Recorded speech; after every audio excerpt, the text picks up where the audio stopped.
Thanks everybody for coming along. I know it's been quite a long shift for people today, and a lot of people have work tomorrow, so I'll be pretty brief about this. I won't kind of go on all night.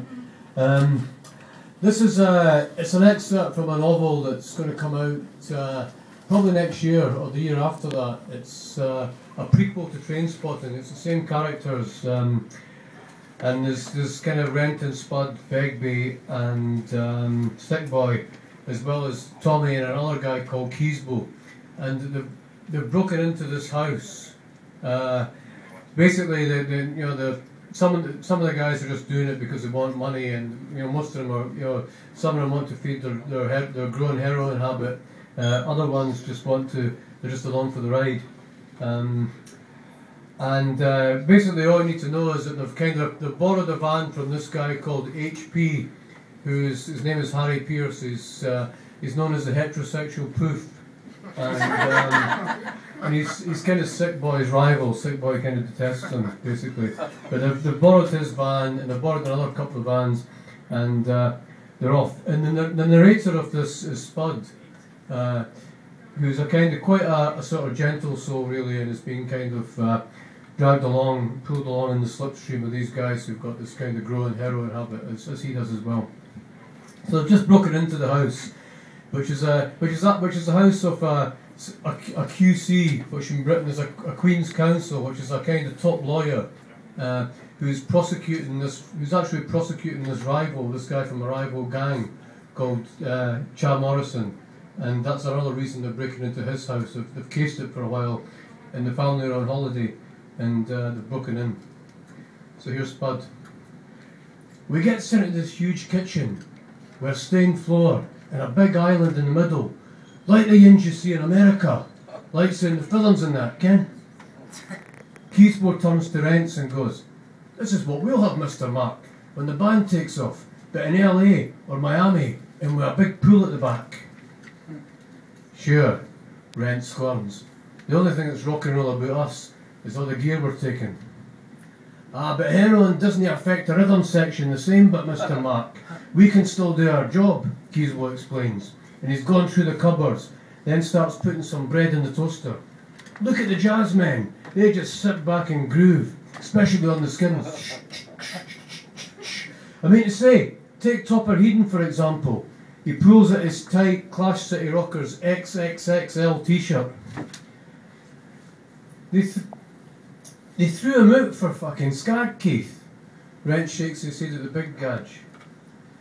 "I don't reckon how he can eat at a time like this." "Aye, they didn't like him taking skag," Keysbo says, finding a jar of Marmite. "But they reinstated him when they realised that it didn't affect his performance on the drums. He was still a better skins man than Terry Chimes." These cats will argue anything rock and roll all day, man. But Begbie's looking disgusted at Keysbo, and he pulls out some cigarettes, and the Raj is about to light up. So I goes, "Dinny, Franco, you'll set off the smoke alarms." "Aye, you have to go outside with that, Mr. Frank," Keysbo says. Begbie isn't chuffed at all. "It's fucking freezing outside."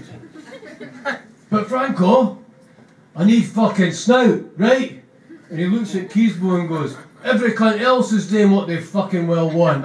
Some cunt's going to have to go up there and shut that fucking alarm off." We all look at each other. Then the eyes settle on me. That's my story, man. Cursed as a tea leaf for the off by the monkey boy climbing talents. It started out when I was a wee sprog, breaking in to help all the old wifeys that had forgotten their keys and got locked out their hooses. Then came the time my old man told us that his mate was locked outside his house, pointing up to a tenement flat in the back of Burlington Street. "Climb up there, Danny, son. That windy. Poor Freddy's went and lost his keys, eh?" The old boy goes, looking all sad at his glum-faced mate. So I shimmies up the pipe and nips in the windy, goes through the house, opens the front door to let them in before they'd even climbed up the stairs. The Freddy boy bungs me a couple of bob, and the old man tells me to get off home. But I waited on the snide outside, ducking behind the motor. Pure sketch dame, taking all the chorry for the house into a van. So there's what the sports commentators call a certain inevitability about it all, like say. So I missed the feet and I look sour to this utility room through this alcove. There's ladders in there. I goes and it brings out these big aluminium steps. That should do it. Hurry up, you cunt! Franco goes, fucking gasping here. So I climbs up the steps, heading for that red light blinking on that white disc. I can hear Keysbo and Rent still gone at it, but this time they'll switch to football. Robertson should be a fixture in that Scotland side, Mr. Mark. The statistics speak for themselves. Aye, but Jukebox is a goal scorer and a goal maker. A scorer and a creator. I was going to bring more benefit to a team than some 10-a-penny penalty box chunkoid. I'm thinking that Rents is being unfair to Robbo, because I like the wee gadge. He was a hippie originally, before his corruption by the dark side.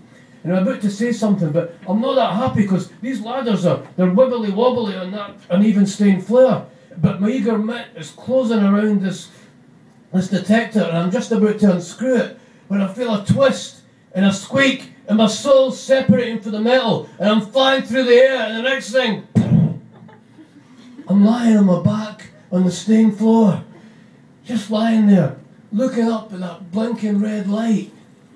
Fuck's sake, Danny, are you alright? Sick boy's gone. Oh, you fucker, Spud. I hear the panic in Tommy's voice. Didn't he move? Rents goes. Didn't he try and get up? Just lie there. Just move your toes. Can you move your toes? Then your feet. I do, and it's alright. So I try to sit up, but there's this funny sick pain coming from my arm, man. Oh, my arm, man, I'm fucked. Useless cunt, Bigby goes. And he's stepping outside and lighting up. I'm fucking well freezing it here. So I'm up on my feet, but my arm is way fucked, man. I can't move it. It just hangs there by my side. When I'm lifting it, it's just that sick feeling rising up in your gut. Oh, man. The boys take us through